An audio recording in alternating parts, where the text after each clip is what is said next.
This video is about the archaeological, historical, and therefore scientific facts of the Talpiot Tomb.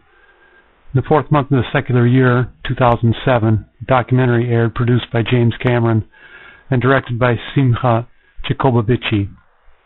I think the makers were sincere in attempting to bring to public attention important archaeological finds, but in my opinion the majority of the film's content defeated or was an impediment to the historical and archaeological importance of the find. Carefully reviewing the movie, I found that roughly only one-third of the film's time was devoted to what was arguably objective science, and the other two-thirds was speculation and regurgitation of commonly held beliefs that when scrutinized have no objective evidence. So I have reduced the clips to only the archaeological evidence and the ideas that have some extant basis in history and or science. My objective is to solidify the understanding of the logical and scientific-minded that keep Torah in this world, those looking for the only logical candidate for Mashiach, Ribi Yehoshua ben Yoseph ben Dawid.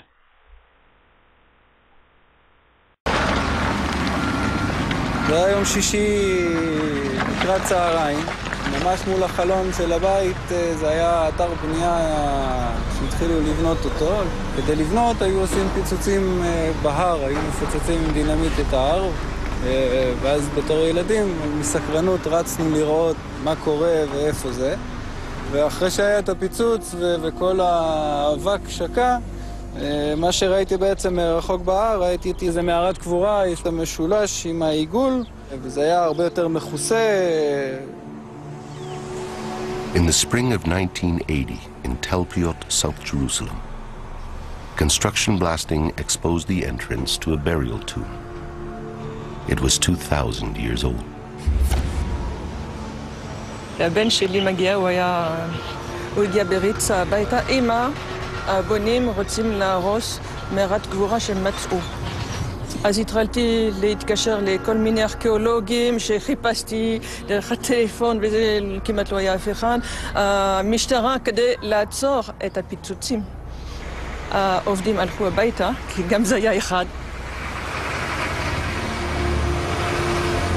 On the Sunday morning, under pressure from contractors, a team of archaeologists was called in to excavate.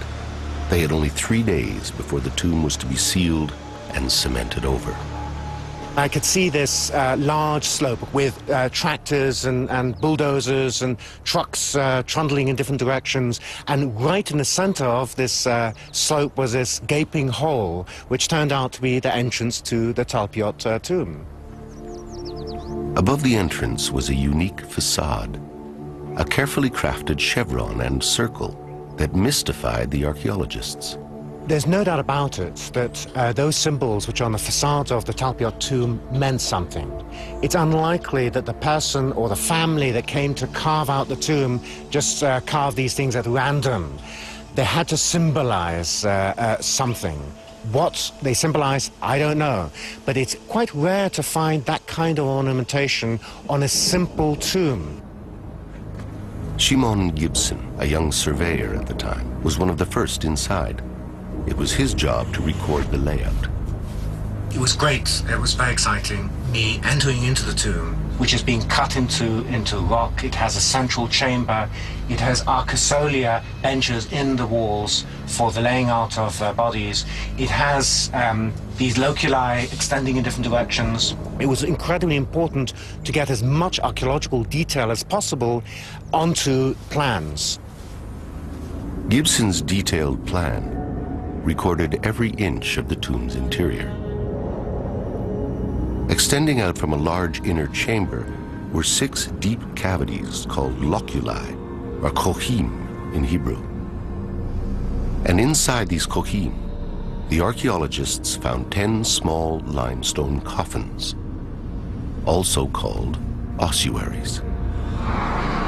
The ossuaries were quickly transferred to Jerusalem's Rockefeller Museum under the direction of the Israel Department of Antiquities.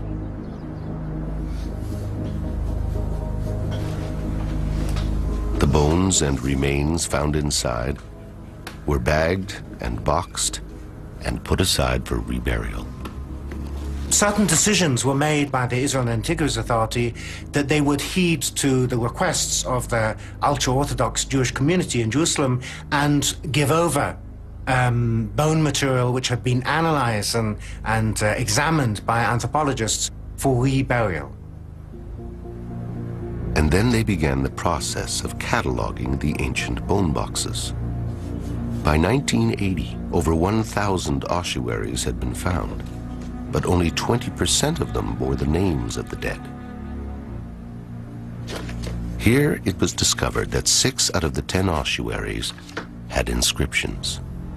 They are not monumental inscriptions. They're not intended to be seen and viewed by everybody, and they're not there to commemorate the dead. They are there so that when family members come in and start shifting the boxes around so they can put a new one in, they know which one is which and which belongs to who. The archaeological record shows that the custom of using ossuaries for burial in Jerusalem only lasted for about 100 years, ending around 70 of the Common Era when Jerusalem was destroyed by the Romans. And so the discovery of inscriptions on stone coffins like these provide archaeologists with a catalog of names. On one of the ossuaries discovered in the Talpiot Tomb, written in Aramaic, was an astonishing name: Yeshua bar Yoseph.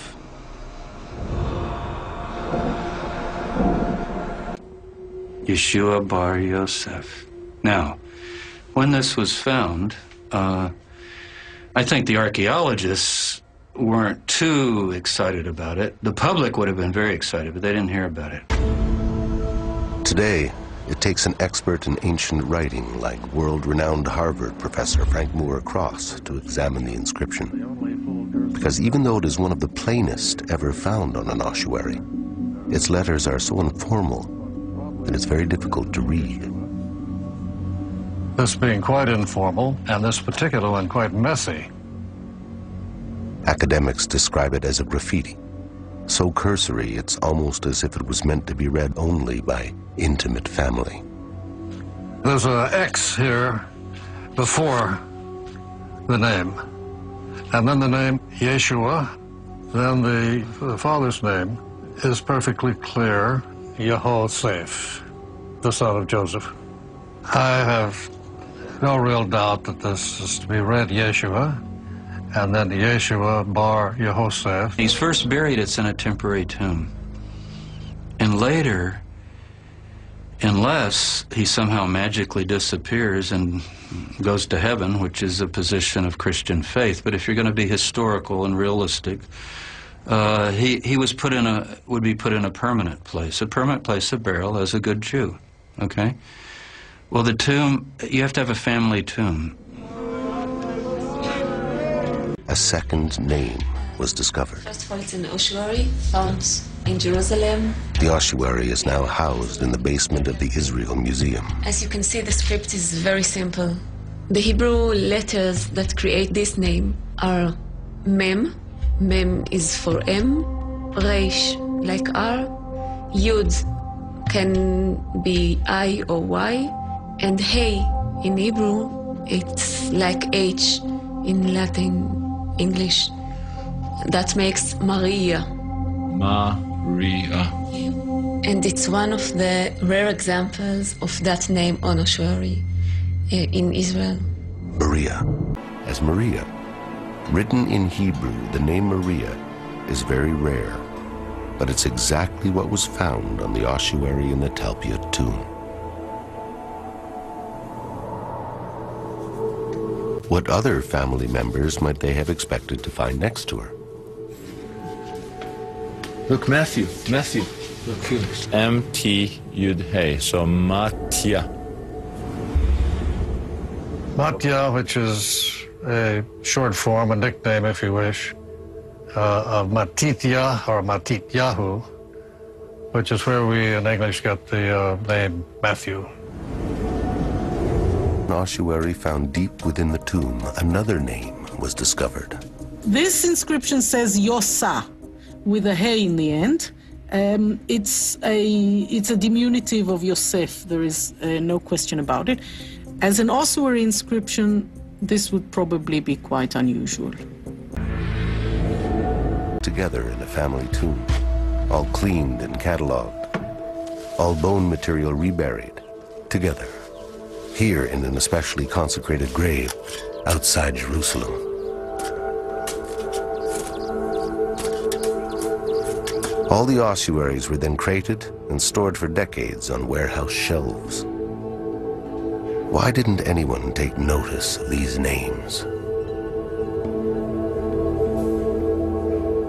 You got to remember that the 1970s and the early 1980s was the boom period for the excavation of tombs in and around Jerusalem. So there was suddenly enormous quantities of ossuaries being brought back to the Rockefeller Museum, the headquarters of the Israel Department of Antiquities.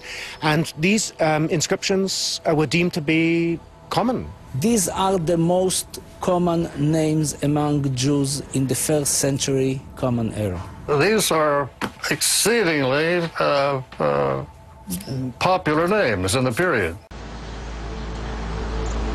While the statistical probabilities have been argued, they have never been examined by statistical experts until now. Andrei Feuerberger is a professor of mathematics and statistics. From ossuaries and other sources, he's gathered every name. By noting how often each name occurs, he can statistically evaluate the names discovered in Talpiot. One of the things that's fairly interesting about this particular tomb site is that from a lay point of view, if one looks at the specific names that occur in the cluster, and if one focuses just on the names individually, one can very well come away with the impression that there is nothing the least bit unusual about this particular cluster. But the correct way to analyze this is to look at all of the names in unison. From a statistical point of view, we don't actually look at the incidences of the individual names where we say that each one of them is a very common name. We look at the way in which the factors combine with each other. So, sure, a father by the name of Joseph is not a rare name. A son by the name of Yeshua is not a rare name. But when you combine those two together, it's rarer. So it really is a possibility, family. It is a possibility that I think needs to be taken seriously.